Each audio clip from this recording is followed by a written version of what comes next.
Hello friends, study class 0.2 में आपका स्वागत है। I am Sonu. दोस्तों, आज हम बात करेंगे अध्याय 1 शीत युद्ध का दौर पार्ट 2। टॉपिक है दोस्तों, दो ध्रुवीयता को चुनौती, गुटनिरपेक्षता। तो दो ध्रुवीयता कौन था आपका? एक तो सोवियत संघ था, एक अमेरिका था। उसको चुनौती कौन दे रहा था? गुटनिरपेक्षता। हम देख चुके हैं कि किस तरह शीत युद्ध, है ना, शीत युद्ध की वजह से विश्व को दो प्रतिद्वंदी गुटों में बंट रहा था। इसी संदर्भ में गुट निरपेक्षता ने एशिया, अफ्रीका, लातिनी अमेरिका नौ स्वतंत्र देशों को एक तीसरा विकल्प दिया। यह विकल्प था कि दोनों महाशक्तियों के गुटों से अलग रहने का। गुट निरपेक्ष आंदोलन की जड़ों में यूगोस्लाविया के जोसेफ ब्राज टिटो, भारत के जवाहरलाल नेहरू, मिस्र के गमाल अब्दुल नासिर, है ना। तो तीनों में क्या थे? दोस्ती थे। इन तीनों ने 1956 में एक सफल बैठक की। तो पहला सफल बैठक 1956 में हुआ था। यूगोस्लाविया के जोसेफ ब्राज टिटो थे, भारत के जवाहरलाल नेहरू थे, मिस्र के गमाल अब्दुल नासिर थे। इन तीनों ने सन 1956 में एक सफल बैठक की। इंडोनेशिया के सुकर्नो, इंडोनेशिया के कौन थे दोस्तों? सुकर्नो और घाना के वामे एनक्रुमा ने इनका जोरदार समर्थन किया। ये पांच नेता गुटनिरपेक्ष आंदोलन के क्या थे? संस्थापक है दोस्तों। ये पेपर टेस्ट से दोस्तों बहुत ही इंपॉर्टेंट है। ठीक है दोस्तों। उसके बाद है दोस्तों आपका, बात करेंगे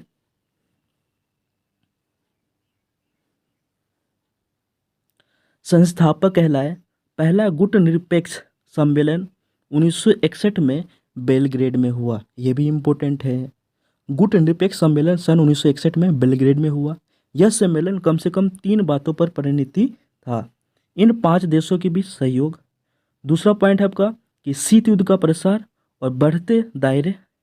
तीसरा दे रखा अंतर्राष्ट्रीय फलक पर बहुत से नौ स्वतंत्र और अफ्रीकी देशों का नाटकीय उदय। 1960 तक संयुक्त राष्ट्र संघ में 16 नए अफ्रीकी देशों बतौर सदस्य शामिल हो चुके थे। तो पहला जो सम्मेलन हुआ था आपका, पहले गुटनिरपेक्ष सम्मेलन में 25 सदस्य देश शामिल हुए।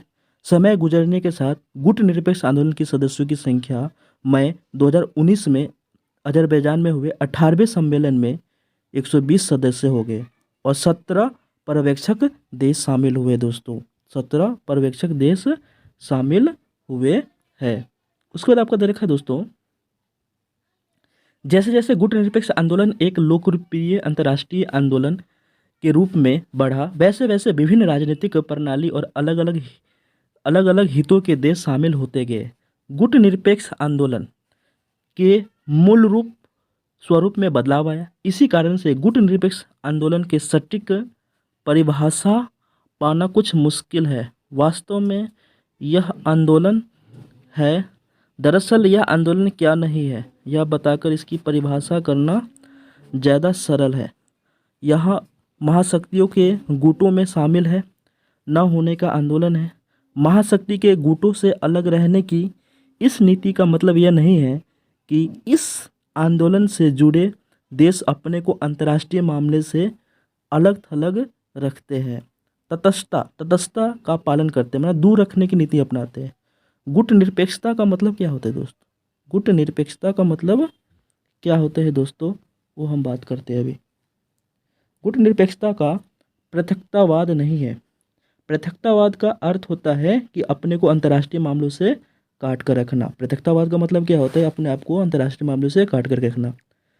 1787 में अमेरिका में स्वतंत्रता की लड़ाई हुई। इसके बाद पहले विश्व युद्ध की शुरुआत तक अमेरिका ने अपने आप को अंतर्राष्ट्रीय मामले से अलग रखा। उसने पृथकतावाद की विदेश नीति अपनाई। प्रथम विश्व युद्ध तक अमेरिका ने अपने आप को अलग रखा। इसके विपरीत गुटनिरपेक्ष देशों ने, जिसमें भारत भी शामिल है, शांति और स्थिरता बनाए रखने के लिए प्रतिद्वंदी गुटों के बीच मध्यस्थता में सक्रिय भूमिका निभाई है। गुटनिरपेक्ष देशों की ताकत की जड़ उनकी आपस में क्या है? एकता है। और महाशक्ति द्वारा अपने खेमों में शामिल करने के पुरजोर कोशिशों के बावजूद ऐसे किसी खेमे में शामिल न होने के उनके संकल्प है दोस्तों। क्या है? संकल्प है। आगे देखेंगे दोस्तों, आगे दे रखा आपका गुटनिरपेक्षता का अर्थ तटस्थता का धर्म निभाना भी नहीं है। तटस्थता का अर्थ क्या होता है कि मुख्यतः युद्ध में शामिल न होने की नीति का पालन करना, है ना।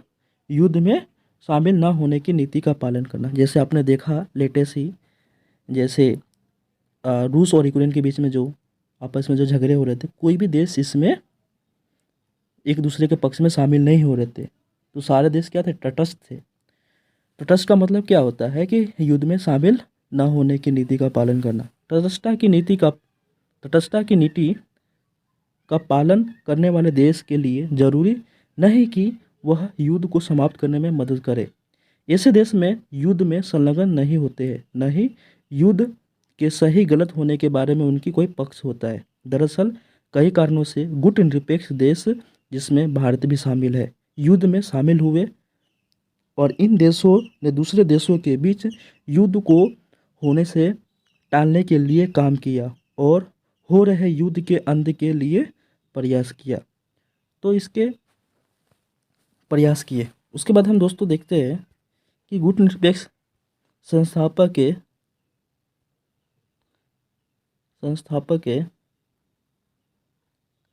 पहला जो आपका दे रखा है, गुट निरपेक्ष आंदोलन के संस्थापक जोसेफ ब्राज टिटो 1892 से 1980, यूगोस्लाविया के शासक 1940-1980, दूसरे विश्व युद्ध, जर्मनी के खिलाफ साम्यवादी सोवियत संघ से दूरी बनाए रखी, यूगोस्लाविया में एकता कायम रखी, है ना, यूगोस्लाविया में एकता कायम रखी।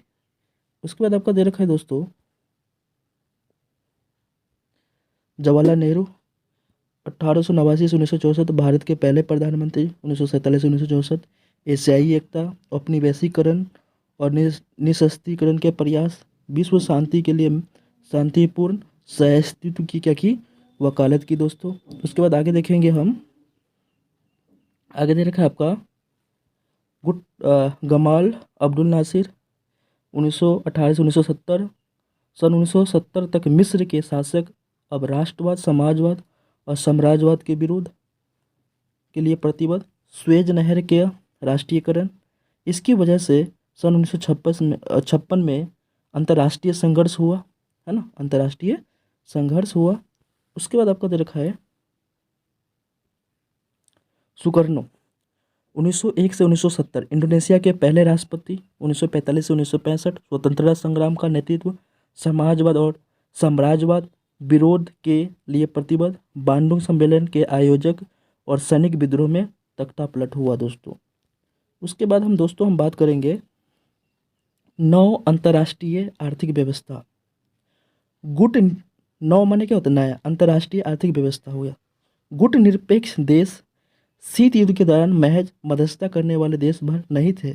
गुट निरपेक्ष आंदोलन में शामिल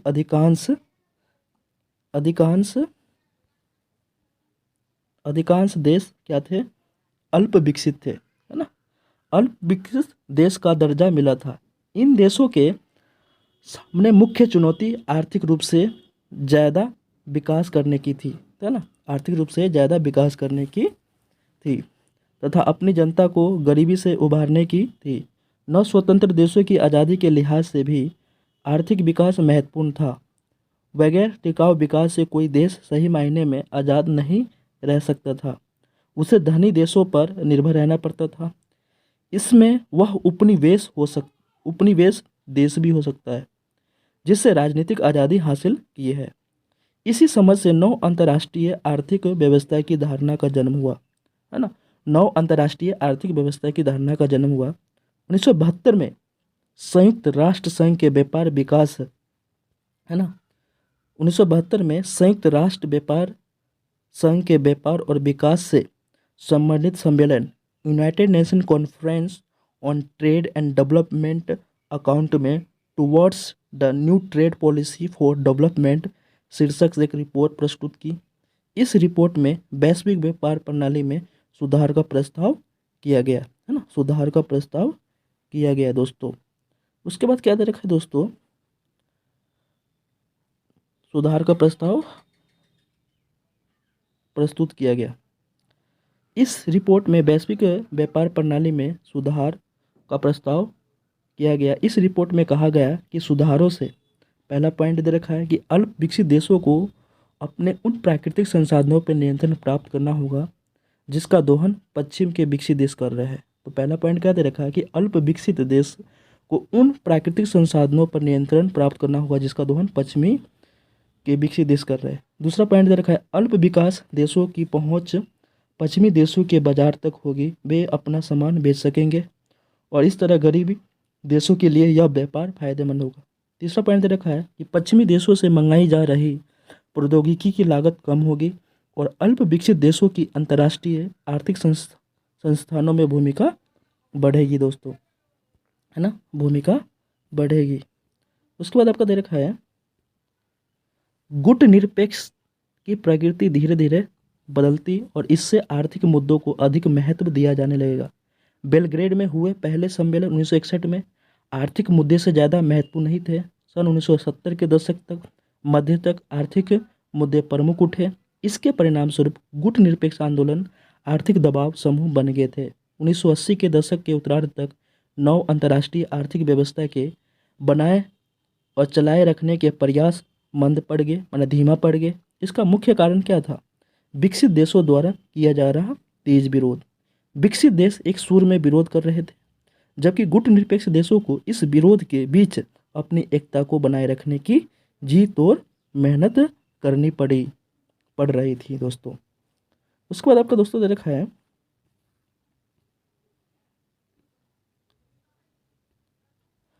भारत और शीत युद्ध। गुट निरपेक्ष आंदोलन के नेता के रूप में शीत युद्ध के दौर में भारत ने दो स्तरों पर अपनी भूमिका निभाई। एक स्तर पर भारत सजग और सचेत रूप से अपने दोनों महाशक्तियों की खेमे बंदी से अलग रहे। न भारत न तो अमेरिका के पक्ष दे रहे थे, न सोवियत संघ के पक्ष दे रहे थे। भारत ने उपनिवेश से चंगुल से मुक्त हुए और नौ स्वतंत्र देशों के महाशक्ति के खेमे में जाने का पुरजोर विरोध किया। भारत की नीति न तो नकारात्मक थी और न ही निष्क्रियता थी। नेहरू ने विश्व को याद दिलाया कि गुट निरपेक्षता कोई पलायन की नीति नहीं है। इसके विपरीत भारत शीतकालीन प्रतिद्वंद्विता की जकड़ ढीली करने के लिए अंतर्राष्ट्रीय मामले में सक्रिय रूप से हस्तक्षेप करने के पक्ष में थे। भारत ने दोनों गुटों के बीच मौजूद मतभेद को कम करने की कोशिश की और इस तरह उसने इस मतभेदों को पूर्ण व्यापी युद्ध का रूप लेने से क्या किया गया दोस्तों? रोका, है ना, लेने से रोका गया। भारत के राजनयिकों और नेताओं का उपयोग अक्सर शीत युद्ध के दौर के प्रतिद्वंदियों के बीच संवाद कायम करने तथा मध्यस्थता करने के लिए, मिसाल के तौर पर 1950 के दशक के शुरुआती सालों में कोरियाई युद्ध के दौरान, है ना, कोरियाई युद्ध के दौरान। यहाँ यह याद रखना भी जरूरी है कि भारत ने गुट निरपेक्ष आंदोलन में शामिल अन्य सदस्यों को भी ऐसे कामों से संलग्न रखा। शीत युद्ध के दौरान भारत ने लगातार उन क्षेत्रीय और अंतर्राष्ट्रीय संगठनों को सक्रिय बनाए रखने की कोशिश की जो अमेरिका अथवा सोवियत संघ के खेमे से नहीं जुड़े थे। नेहरू ने स्वतंत्र और परस्पर सहयोगी और राष्ट्रों के एक सच्चे राष्ट्रकुल के ऊपर गहरा विश्वास जताया। शीत युद्ध को खत्म करने में न सही पर उसकी जकड़ ढीली करने में ही सकारात्मक भूमिका निभाए। उसके बाद आपका दे रखा है दोस्तों, अगला पॉइंट दे रखा है कुछ लोगों ने माना कि गुट निरपेक्षता अंतर्राष्ट्रीय का एक उदार आदर्श है, लेकिन यह आदर्श भारत के वास्तविक हितों से मेल नहीं खाता। यह बात ठीक नहीं है कि गुट निरपेक्षता की नीति ने कम से कम दो तरह से भारत का प्रत्यक्ष रूप से हित साधन किया। पहली बात तो यह है कि गुट निरपेक्षता के कारण भारत ने अंतर्राष्ट्रीय फैसले और पक्ष ले सका जिसका उसका हित साधता होता हो महाशक्ति और उनके खेमे के देशों का। दूसरा, भारत हमेशा इस स्थिति में रहा कि एक महाशक्ति उसके खिलाफ हो जाए तो दूसरी महाशक्ति के करीब आने की कोशिश करे। तो जैसे भारत ने हमेशा इस स्थिति में रहा कि एक महाशक्ति उसके खिलाफ हो जाए। भारत के खिलाफ मान लो अमेरिका हो गया तो दूसरी महाशक्ति के करीब आने माने सोवियत संघ के करीब आ जाएंगे। अगर भारत को यह महसूस हो रहा कि महाशक्तियों में से कोई उसकी अनदेखी कर रहा है या अनुचित रूप से दबाव डाल रहा है तो वह दूसरी महाशक्ति की तरफ चले जाएंगे, है ना। दूसरी महाशक्ति की तरफ अपना रुख अपना सकते हैं दोस्तों, अपना रुख अपना सकते हैं। और दोनों गुटों में से कोई भी भारत को लेकर के बेफिक्र हो सकता है और न ही ढौस जमा सकता है। भारत की गुट निरपेक्षता की नीति की कई कारणों से आलोचना भी की गई है ना, आलोचना, यह भी आपका इम्पोर्टेंट पेपर की दृष्टि से। दो आलोचनाओं की चर्चा करेंगे। आलोचकों का यह तर्क है कि भारत की गुट निरपेक्षता सिद्धांत विहीन है और भारत अपने राष्ट्रीय हितों को साधने के नाम पर अक्सर महत्वपूर्ण अंतर्राष्ट्रीय मामलों पर कोई सुनिश्चित पक्ष लेने से बचता रहा है ना। आलोचकों का दूसरा तर्क क्या दे रखा है कि भारत के व्यवहार में स्थिरता नहीं है ना, और कई बार भारत की स्थिति विरोधाभासी रही है। महाशक्तियों के खेमे में शामिल होने पर दूसरे देशों की क्या करते हैं, आलोचना करने वाले ने, है ना, दूसरे देशों के आलोचना करने वाले ने भारत ने स्वयं 1971 के अगस्त में सोवियत संघ के साथ अपनी मित्रता संधि पर हस्ताक्षर किए और विदेशी पर्यवेक्षकों ने इसे भारत का सोवियत खेमे में शामिल होना माना। भारत की सरकार का दृष्टिकोण यह था कि बांग्लादेश संकट के समय उसे राजनीतिक और सैनिक सहायता जरूरत थी, तो किसने हेल्प किया, सोवियत संघ ने। और यह संधि उसे संयुक्त राज्य अमेरिका सहित अन्य देशों से अच्छे संबंध बनाने से नहीं रोकती। आगे दे रखा है दोस्तों,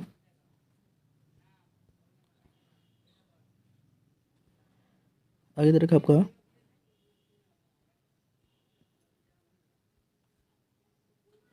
गुट निरपेक्षता की नीति शीत युद्ध के संदर्भ में पनपी थी। दूसरे अध्याय में हम पढ़ेंगे कि सन 1990 के दशक में के शुरुआती वर्षों में शीत युद्ध का अंत, है ना, और सोवियत संघ का विघटन हुआ। इसके साथ ही एक अंतर्राष्ट्रीय आंदोलन और भारत की विदेश नीति की मूल भावना के रूप में गुट निरपेक्षता की प्रासंगिकता का मतलब होता है दोस्तों उपयोगी तथा प्रभावकारिता में थोड़ी कमी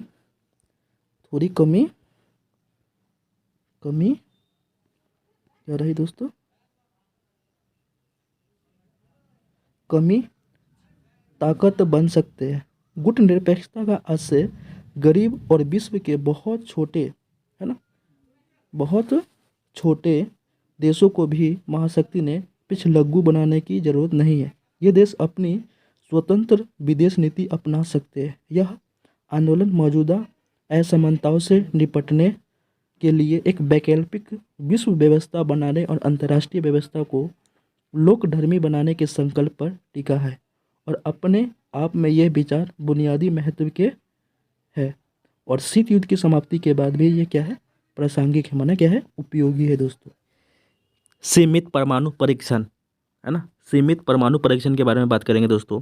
सीमित परमाणु परीक्षण संधि, जिसको हम एलटीबीटी के नाम से जाना जाता है, वायुमंडल और बाहरी अंतरिक्ष पानी के अंदर परमाणु हथियार के परीक्षण पर प्रतिबंध लगाने वाली इस संधि पर अमेरिका, ब्रिटेन, सोवियत संघ मास्को में 5 अगस्त 1973 पर क्या किए थे, हस्ताक्षर किए थे और यह संधि 10 अक्टूबर 1963 से प्रभावी हो गई थी।